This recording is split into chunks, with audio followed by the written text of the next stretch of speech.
Muy buen día, mis hermanos, mis hermanas. Es un placer estar con ustedes para compartir las clases bíblicas hoy domingo 6 de septiembre. Hoy comenzamos una ruta de 7 años de trabajo en el currículum Nueva Vida para Adultos. Comenzamos en el tomo 1 de nuestro currículum hoy del mes de septiembre hasta el mes de febrero 2021. Comenzamos la unidad 1. Es una unidad que nos va a llevar por una serie de estudios sobre la historia del Antiguo Testamento. Hoy con la lección 1 con el tema La gran historia comienza la gran historia. ¿Cuál historia? Sería una buena pregunta para hacer. Es la que comienza. Comienza tu historia y la mía, la historia de la salvación, la historia de la redención. Hoy vamos a ver cómo el maravilloso plan de Dios se cumple al comenzar esta historia de Dios, esforzándose de Dios, poniendo la iniciativa para salvarnos. La clase de hoy tiene 3 objetivos. Un objetivo de conocimiento. Hoy vamos a reconocer a Dios como el amoroso creador que siempre está activo en nuestras vidas. Hoy vamos a apreciar el papel de Abraham y sus descendientes en la historia de la salvación a través de Cristo presentada por las Escrituras, cómo estos grandes hombres del pasado jugaron su rol para que Dios cumpliera su plan. Además, hoy tendremos que esforzarnos para desarrollar la habilidad de someternos al propósito de Dios para nuestras vidas, permitiendo que este Dios sea nuestra guía. Aquellos hombres dejaron que Dios trazara su camino y por su obediencia y su fe dieron el resultado que Dios esperaba con la salvación de la humanidad. Eso lo veremos hoy. Esperamos que tú y yo estemos dispuestos a someternos también al plan de Dios con nuestras vidas. Él es fiel, Él es maravilloso. La clase de hoy tiene como verdad central: Dios es creador y soberano sobre todas las cosas. Dios está íntimamente ligado a la vida de su pueblo. No te olvides, estamos sobre el tema La gran historia comienza. Tu historia, la historia mía, la historia de la salvación, la historia del pueblo de Dios. El versículo clave de hoy, Génesis 1:1. En el principio creó Dios los cielos y la tierra. Génesis es el libro de los comienzos, así que como la historia comienza aquí, es justo que consideremos este texto como la base bíblica de la clase de hoy. En el principio creó Dios los cielos y la tierra, Génesis 1:1. Sin embargo, como estamos trabajando una historia, vamos a ver un largo espacio de las Escrituras como fondo bíblico. Fondo bíblico está en Génesis 1 al 31, Génesis 12, 1 al 7, Génesis 21, 1 al 7, Génesis 32, 22 al 32, Génesis 45, 1 al 15, Génesis 46, 1 al 7 y Éxodo 3:6. Verás cómo la historia de nuestra salvación se teje en todo el libro de Génesis, comenzando con el libro de Éxodo y evidentemente va a terminar en Apocalipsis. La Sagrada Escritura es la gran historia de nuestra salvación. Cristo, el protagonista de esta historia, y tú y yo somos los mayores beneficiarios de ella. El bosquejo de la lección de hoy, veremos en un primer punto: Dios, el amoroso creador. En el principio Dios creó todo el universo y la obra de Dios fue ordenada y con propósito. En un segundo punto, Dios escogió una familia para cumplir su plan. Abraham siguió la dirección de Dios, Génesis 12, 1 al 3. Dios hizo lo posible y cumplió su plan. Génesis 21, 1 al 7, Génesis 32, 22 al 30. Un tercer punto: Dios preservó a su pueblo y su plan. Tuvieron dificultades, sin embargo, Dios preservó a su pueblo y su plan. Las pruebas de José fueron parte de ese plan de Dios, Génesis 45, 1 al 8. Y también Egipto fue parte del plan de Dios, Génesis 46, 1 al 7 y Éxodo 3:6. Así que hoy estamos desde Génesis 1:1 hasta Éxodo 3:6, viendo cómo comienza la gran historia de nuestra salvación en 3 interesantes tópicos. Como introducción vamos a plantearle que la Biblia es el libro más extraordinario que jamás haya usted y yo hayamos leído. Es una colección de muchos libros, pero también una historia unificada del amor de Dios por su pueblo. En la actividad individual que usted y yo debemos completar en nuestras clases de hoy, debe haber algunos datos sobre la Biblia. Por ejemplo, la Biblia tiene 66 libros, 39 en el Antiguo Testamento, 27 en el Nuevo Testamento, más de 40 escritores, escrito en un lapso de 1600 años.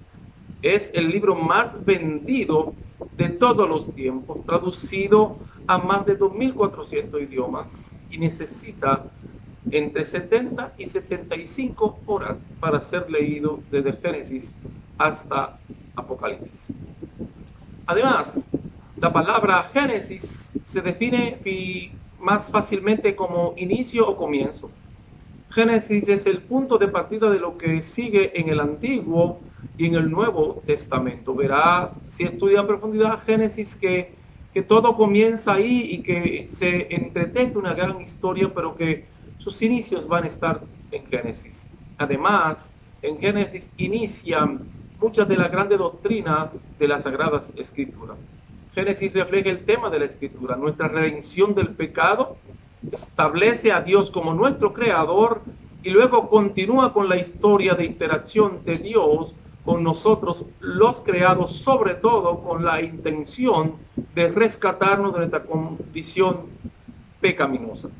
Veamos la clase en su detalle y vamos a entrar al primer punto. Dios, el amoroso creador. Vamos a revisar en este punto Génesis 1 al 31. El relato de la creación muestra el poder creador de Dios, presenta la Trinidad. Atento, hemos dicho que algunas doctrinas, casi todas las doctrinas, comienzan en Génesis. Una de las doctrinas más debatidas es la doctrina de la Trinidad, pues esta palabra ni siquiera se encuentra en la Biblia. Sin embargo, encontramos a Dios en Génesis diciendo: hagamos al hombre. Habla con otros como él, otros en sus mismas condiciones, otros parte del proyecto. Evidentemente, sabemos que habla con el Hijo y con el Espíritu. Así que en Génesis comienza a ser presentada la doctrina de la Trinidad y la doctrina del amor de Dios al proveer todas las necesidades de las personas antes de ser creada, antes de que el hombre fuera colocado en la tierra. Dios había creado todo el ambiente necesario, todos los ecosistemas necesarios para la vida y la permanencia del hombre en la tierra que él había creado. Un primer aspecto a tratar en este tema es que en el principio Dios creó el universo, Génesis 1 al 2. Esta verdad afirma la existencia de un Dios todopoderoso, un Dios que se inicia creando en la Biblia. La Biblia no es un tratado para mostrarnos, para probarnos la existencia de Dios, sino que la Biblia parte de la existencia de Dios y nos presenta a un Dios creador que está actuando en la situación que tiene de frente, en la circunstancia que Él comienza a su reorganización del universo. Esta verdad rechaza la filosofía de que solo existe materia. Ahí tenemos a Dios, que es espíritu, organizando la materia. Dios se distingue de la materia y Dios se distingue de su creación, que evidentemente es materia.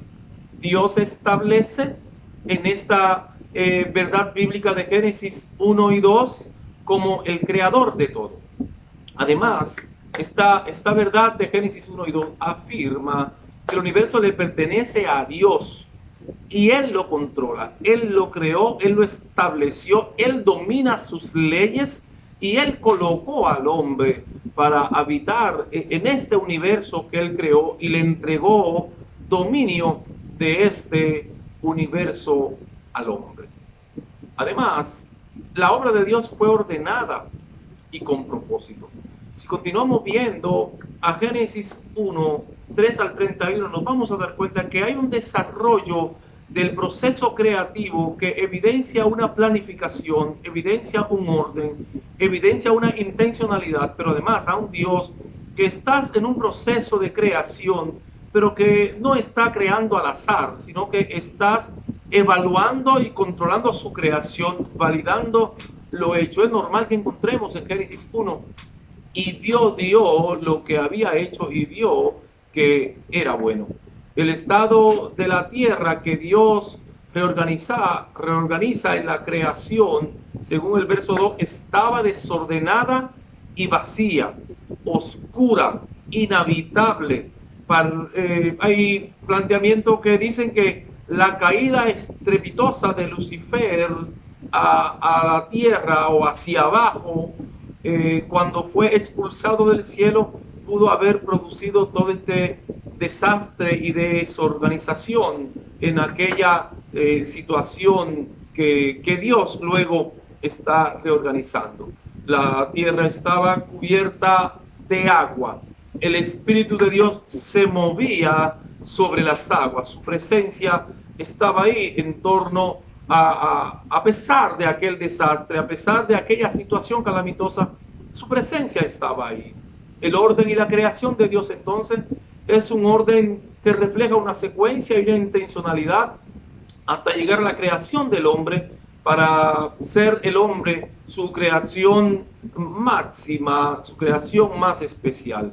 El primer día Él crea la luz, separa la luz de la oscuridad, versículo 3 al 5 de Génesis 1. En el segundo día crea las expansiones, las aguas y la atmósfera. En el tercer día, tierra seca y vegetación. Ya comienza a separar las aguas de la tierra y comienza a haber un orden en los ecosistemas de la tierra. En el tercer día, entonces, tierra seca y vegetación, versículo 9 al 13. En el cuarto día, el sol, la luna y las estrellas, versículos 14 al 19. Y sabemos que estos astros juegan un rol importante en cuanto a la estabilidad de todo el sistema estelar que Él está creando, y con relación a la tierra también, las estaciones, la noche, el día, el clima, todo esto tiene dependencia de estos grandes cuerpos celestes que Dios está creando y colocando en su universo. El quinto día tenemos las aves y las criaturas del mar, las criaturas marinas, versículos 20 al 23. Y el sexto día, su último día en el proceso de la creación, Dios crea los animales terrestres. Bueno, ya tenemos las aves y los animales marinos, pero ahora crea los animales terrestres y crea al hombre. Es importante diferenciar que aunque el hombre comparte muchas características con los animales, sin embargo, podemos decir también que el hombre es un animal que, diferente a los demás animales, es racional, pero Dios establece una división especial en la forma de creación de los animales y el hombre, y lo crea a ambos en el último día de su proceso creativo, y nos crea separados unos de otros, siendo el hombre su creación especial, en la cual ha depositado su imagen y semejanza. La progresión de Génesis 1 lleva a la creación de la humanidad a imagen de Dios, refiriéndose a la capacidad y justicia, santidad del hombre. Hay que ver para entender eso Efesios 4:24. Ni el universo ni la humanidad ocurrieron por casualidad. Había un plan, había una intencionalidad, hubo un propósito, hubo una forma, hubieron unas ideas previas, proyecto claro, culminando con el hombre. Hagamos al hombre a nuestra imagen y semejanza. Es importante que reflexionemos sobre todo este proceso. Si tuvieras que hablar con un inconverso, y siempre lo hacemos, pero no sé si ha pensado en esta pregunta: ¿qué podría decirle como fundamento de la existencia de un Dios creador a un converso? ¿Entiende tú todo este proceso? ¿Sabe cómo Dios ha obrado hasta traernos hasta aquí? Suficiente evidencia para un inconverso de lo que Dios existe y de que Él tiene control de su creación.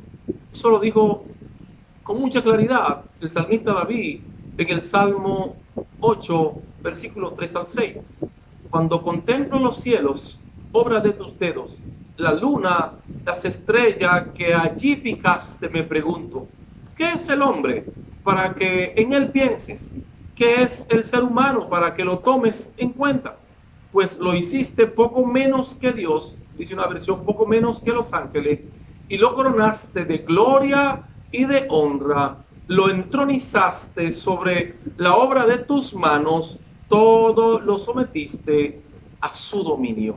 Esta es la creación especial, y como creación especial tenemos la capacidad y la responsabilidad, ¿por qué no?, de mostrar a otro la existencia, el poder y la gloriosa voluntad de Dios, sobre todo para salvarnos.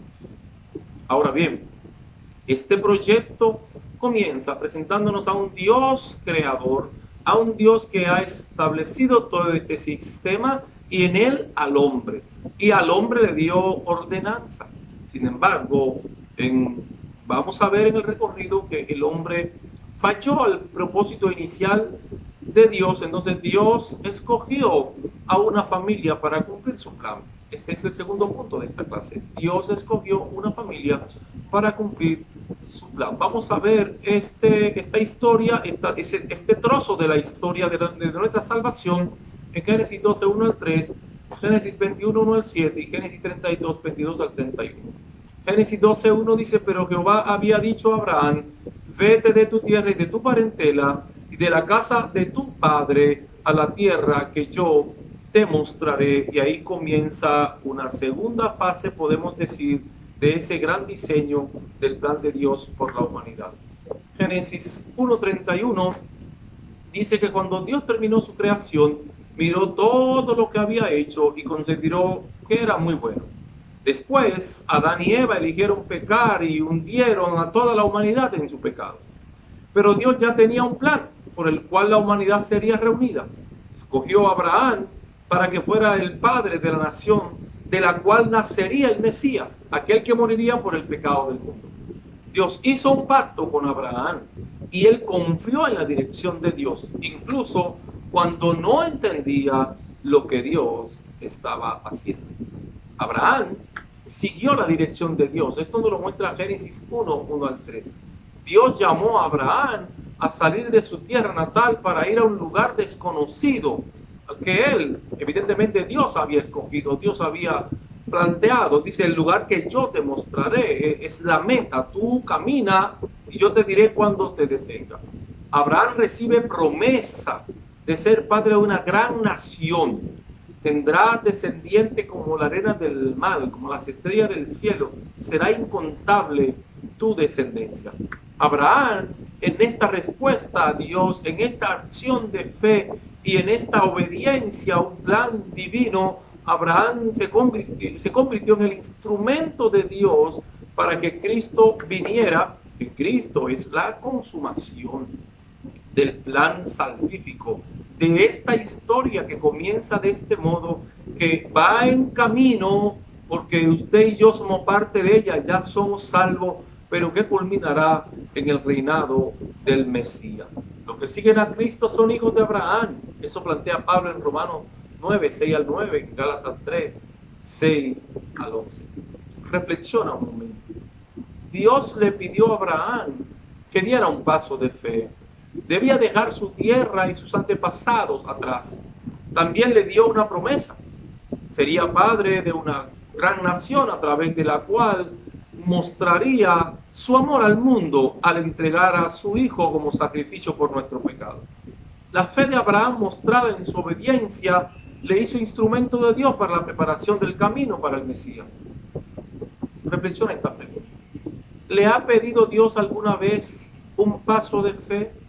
¿Te ha pedido Dios alguna vez que haga algo, aunque te parezca ilógico?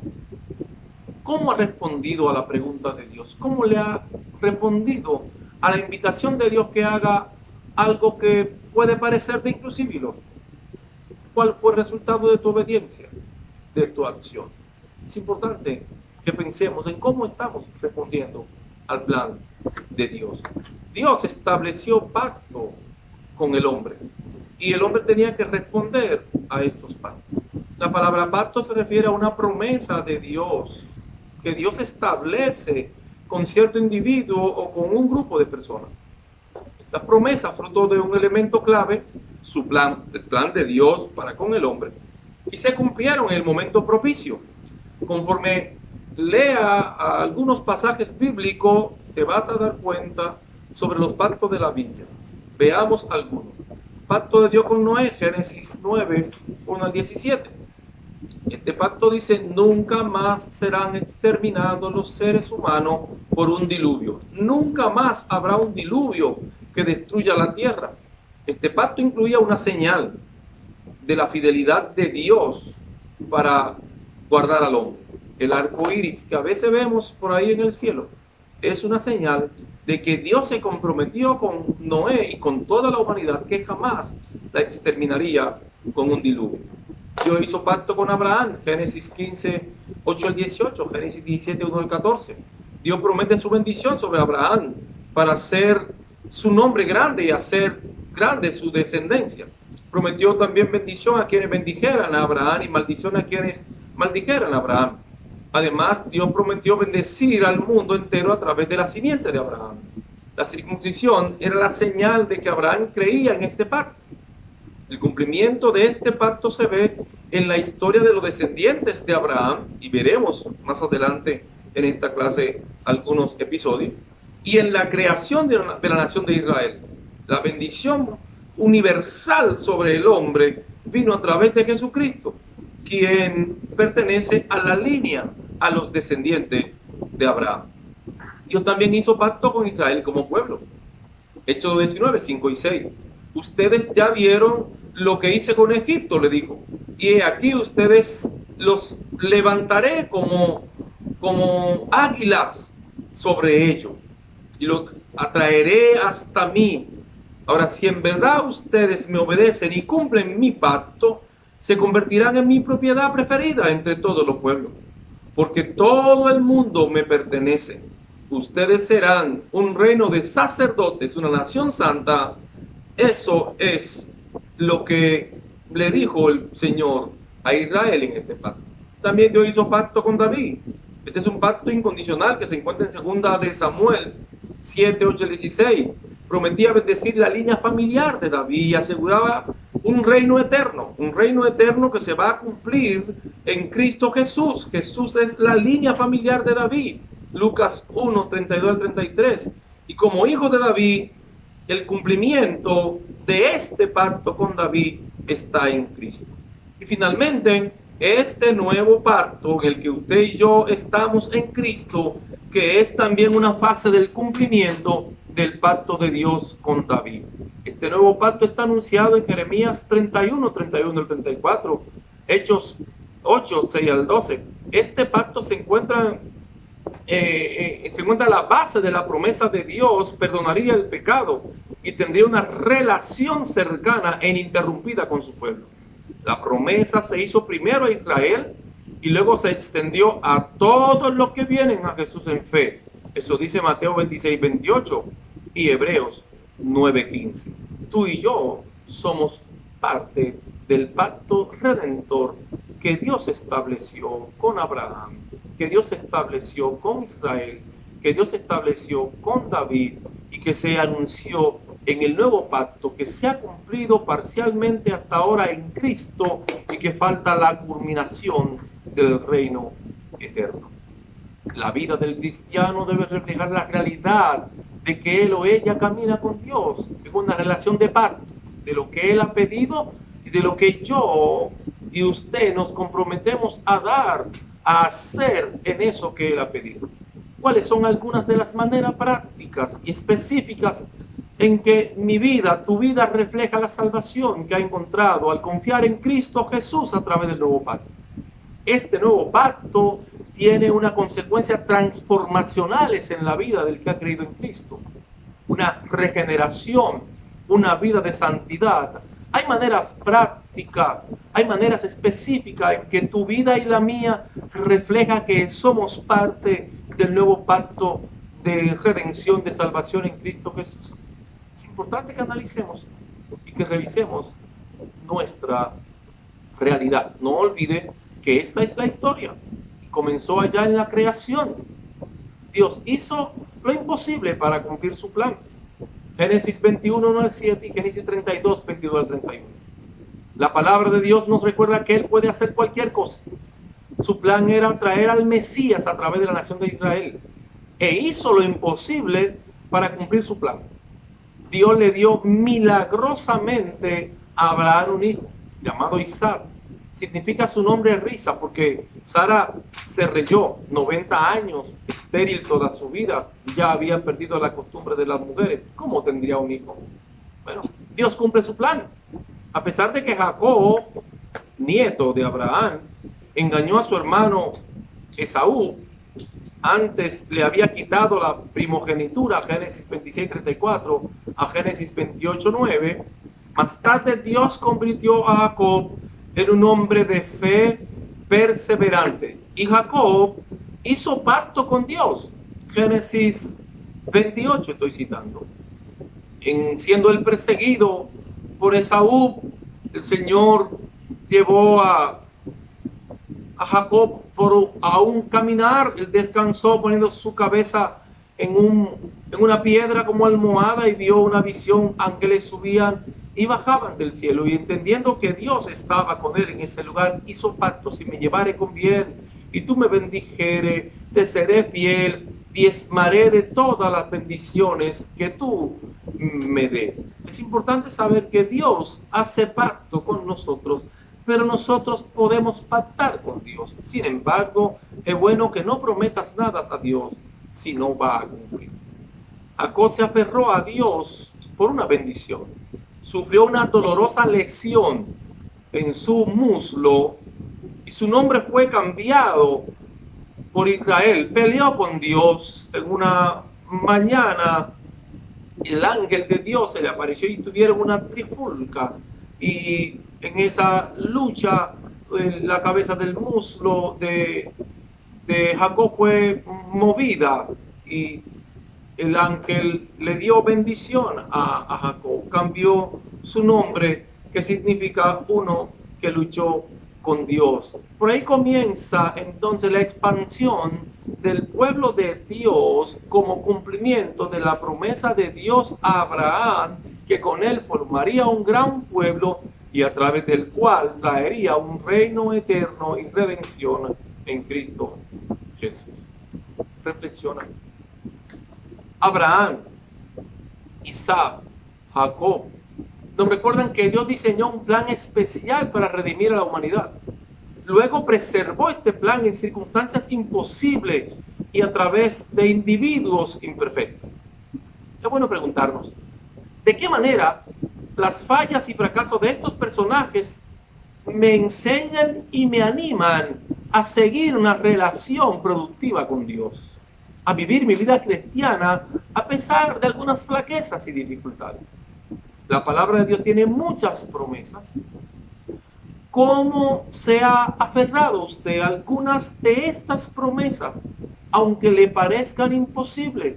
Dios está trazando un plan que ha confiado mucho de ello a la voluntad de hombres que tienen el desafío de ser fieles, pero en alguna vez fallaron.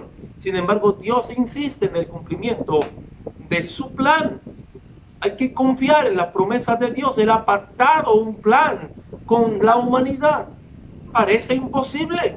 Muchas veces los fracasos de los hombres parecían que el plan estaba en riesgo, pero Dios cumplió su plan de todas maneras. ¿Cuáles promesas divinas tú te has aferrado a pesar de que parezcan imposibles? Dios cumple su plan a pesar de la imposibilidad nuestra de comprender su alcance. Dios preservó a su pueblo y a su plan. Es el tercer tema de esta clase. Génesis 45, 1 al 8, Génesis 46, 1 al 7 y Éxodo 3. Génesis 45, 5 al 6 dice: ahora pues no entristezcáis, está José hablando a sus hermanos, ni os pese el haberme vendido acá, porque para preservación de vida me envió Dios delante de vosotros. Pues ya ha habido 2 años de hambre en medio de la tierra, y aún quedan 5 años en los cuales no habrá arada ni siega. Las pruebas de José fueron parte del plan de Dios. Génesis 45, 1 al 8. José era el hijo favorito de Jacob. Sus hermanos mayores lo vendieron como esclavo, pero Dios lo usó para preservar la nación de Israel durante una gran hambruna. La historia de José es un componente crucial del plan de Dios para la provisión de un Mesías para todo el mundo. Josué, el 11º hijo de Jacob, su favorito, lo tuvo en su vejez. El hijo de la mujer que él más amaba mimó este muchacho mientras los demás estaban en el campo o en las guerras. Él estaba cuidando a este chico, le regalaba presente, una túnica vistosa que llamó la envidia y preocupación de sus hermanos. Además, el muchacho se soñaba sueños que lo ponían a él por delante de él, y cuando lo contaban no gustaban su sueño a sus padres y sus hermanos. Así que eso provocó que los 10 hermanos, por una acción de celo, lo vendieran como un esclavo a Egipto, a una de esas rutas de mercaderes itinerantes que pasaban, que compraban producciones y esclavos, y el muchacho va a parar a Egipto. José pasó por un proceso y ascendió a un alto cargo del gobierno de Egipto. Fue apresado, fue esclavo, fue olvidado por amigos, mucho tiempo en la cárcel, pero Dios lo sacó de la cárcel al reino, al trono. Dios supervisó las provisiones de alimento. José supervisó las provisiones de alimento en tiempo de hambruna. Es usado por Dios para preservar la familia de sus padres, sus hermanos, y no olvidemos que este es Israel. Así nace el pueblo. Dios lo preserva a través de José, a quien los hermanos creían que le hacían mal, pero Dios usó esta situación para su plan. También Egipto fue parte del plan de Dios. Génesis 46, 1 al 7, Éxodo 3, 6. Dios a veces nos mueve de localidad, nos mueve de oficio o de alguna otra manera que parece ser un desvío de nuestros propósitos. Después de todo, Él le había ordenado a Abraham, el abuelo de Jacob, que saliera de Ur y fuera donde Él lo guiara. Ya vimos eso anteriormente. En el capítulo 46 de Génesis, Dios estaba desarraigando y moviendo a toda la familia de Jacob para habitar en Egipto, y sabemos por la historia que ahí se constituyó en el pueblo de Dios, este pueblo que Dios le prometió a Abraham. Jacob y su familia se trasladan a Egipto escapando de la hambruna, y ver a su hijo José, que creía muerto, para él fue un milagro. No olvidemos que ya Jacob había cambiado, el ángel le había cambiado su nombre de Jacob a Israel. Aquí Israel se está estableciendo en Egipto. Fueron puestos en tierra de Gosén, y todos sabemos que prosperaron hasta el punto que el faraón temió del crecimiento de los judíos en Egipto y mandó a matar a los niños varones en su nacimiento, temiendo una rebelión de un pueblo que era creciente y aún era esclavo. Su familia, la familia de Jacob, se convertiría aquí entonces en una gran nación. Génesis 35:10 testifica eso, nación que Dios usa a Moisés para entonces sacarla de la aflicción y comenzar ese trato particular de Dios con esta nación como su pueblo. Su descendencia sería innumerable como la arena del mar. Y aunque esta descendencia humana judía es grande, de todas maneras, en esta promesa de descendencia innumerable, esto incluye la iglesia que está diseminada en todo el mundo y que hemos sido insertados en esta gran familia a través de la muerte, el sacrificio redentor de Cristo. También Egipto fue parte del plan de Dios. Génesis 46, 1 al 7, Éxodo 3, 6. Jacob es guiado por Dios hasta Egipto. Él no quería, no entendía, estaba afligido, había perdido su hijo que él amaba, le había nacido otro, y había ido a Egipto a buscar comida, y en una estrategia que usó José hizo traer también a su hermano Benjamín, y entonces ya este padre había perdido 2 hijos, y Egipto se presentaba para él como una dificultad porque este último se había quedado en Egipto. Ahora se le aparece Dios en una visión como el único Dios verdadero, y le está diciendo que vaya a Egipto, que pierda el miedo, que él ha diseñado esa nación y la ha escogido también para colocar ahí a esta familia y hacer en este territorio y a través de sus propósitos y como cumplimiento de su plan, una nación por la que vendría luego el Salvador. Le dice que el propósito era llevarlo a Egipto y es convertirlo en una gran nación. Los descendientes de Jacob enfrentarán pruebas, esclavitud, pero Dios nunca los abandonaría. Los acontecimientos de José, Jacob y su descendencia fueron parte del propósito de Dios. No se desanime. Dios usará cualquier acontecimiento y situación para generar victoria.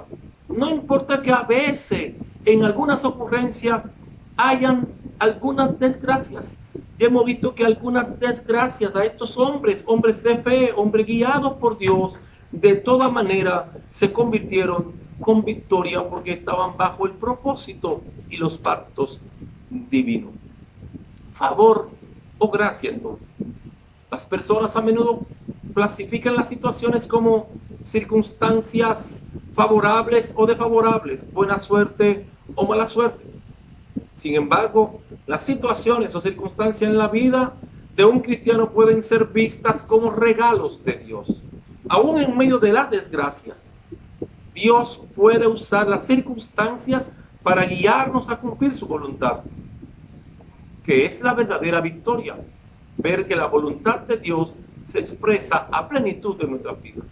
Por lo tanto, podemos considerar como victoria tanto lo favorable como lo desfavorable, porque si estamos bajo el propósito de Dios, dice el apóstol Pablo, todas las cosas nos ayudan a bien.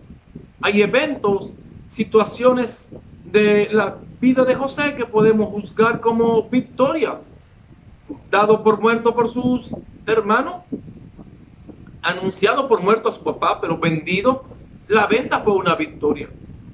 Llegar a casa de Potifar, aunque tuvo ahí dificultades, representó una victoria porque era un hombre cercano al reino. En la circunstancia tuvo preso, pero Dios le dio capacidad para interpretar sueños, entonces esto fue una victoria. Y esto lo llevó a interpretar sueños de Faraón y eso provocó que lo colocaran en un puesto en el reino. Pero además hubieron eventos que fueron desgracias. El celo de sus hermanos, el maltrato de su hermano en ponerlo en un foso. Luego lo sacaron y lo vendieron. La acusación de la esposa de Potifar fue una desgracia. Desgracia que lo llevó a la cárcel, pero en la cárcel tuvo bendición, interpretaba sueños. Y de la cárcel pasó a la otra etapa que Dios le había diseñado. Estamos diciendo, Dios entreteje tu victoria entre tus hechos favorables y positivos y entre tus hechos negativos o desfavorables. Si estamos en el propósito divino, todas las cosas ayudan a bien. Es bueno que recuerde, que comente algunas circunstancias de tu vida que en un momento fueron victoria o desgracia y cómo Dios obró a través de la circunstancia y te ayudó a permanecer en su voluntad. Es bueno que alguien conozca cuál ha sido tu experiencia de cómo Dios ha tejido tu victoria a pesar de las circunstancias negativas o las tribulaciones que ha padecido en tu vida. Tenemos un desafío de discipulado y ministerio en esta clase. El mensaje central de Génesis: Dios creó todas las cosas. Él es nuestro hacedor y nos ama de tal manera que cuando la humanidad cayó, puso en marcha un plan para nuestra redención. Plan que usó a personas como Abraham y otros para ser llevado a cabo el plan definitivo de nuestra redención. Meditemos usted y yo en nuestras vidas y confiamos en Dios respecto a las circunstancias difíciles que estamos enfrentando y busquemos cuál es el propósito de Dios, hacia dónde nos dirige su voluntad, porque Él no está ausente de nuestras realidades. Es bueno que entendiendo todo esto, entendiendo cómo comenzó a entretejerse la historia de nuestra redención, que comienza allá en la creación en Génesis, y cómo Dios, al correr la historia, preservó a individuos, usó circunstancias positivas y negativas, pero siempre su plan se mantuvo vigente. Es bueno que usted entienda y presente el plan de salvación a los que no lo conocen. No olvide que el plan de salvación es la consumación del nuevo pacto anunciado en Jeremías 31, 31 al 34, y que se cumple en Cristo Jesús como nuestro Salvador, según Hebreos 9:15. Trate de que otros comprendan como usted y como yo hemos comprendido este plan, y como la historia que una vez comenzó allá atrás incluye a otros que aún han recibido a Cristo como Salvador, pero que no dejan ser parte del propósito de Dios con ellos.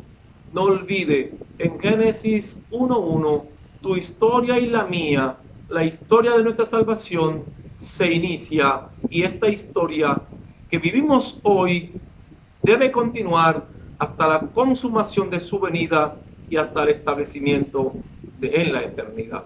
Que Dios nos ayude a permanecer en el plan de Dios y no salirnos ni un momento de esta gran historia que nos incluye la redención. Señor, te damos gracias por tu palabra. Rogamos, Señor, que hayan sido de amplísima bendición a la vida de cada alumno, de cada oyente. Los oyentes, Señor, que la verán en el primer momento y los que de alguna manera en otro momento tendrán acceso a esta enseñanza. Que tu bendición y que la guianza del Espíritu Santo les toque, que tu palabra haga espacio en sus corazones y sean bendecidos, se hagan parte de esta gran historia, la historia de su redención consumada en Cristo Jesús. Que Dios nos ayude en el nombre de Jesús. Amén. Que Dios les bendiga.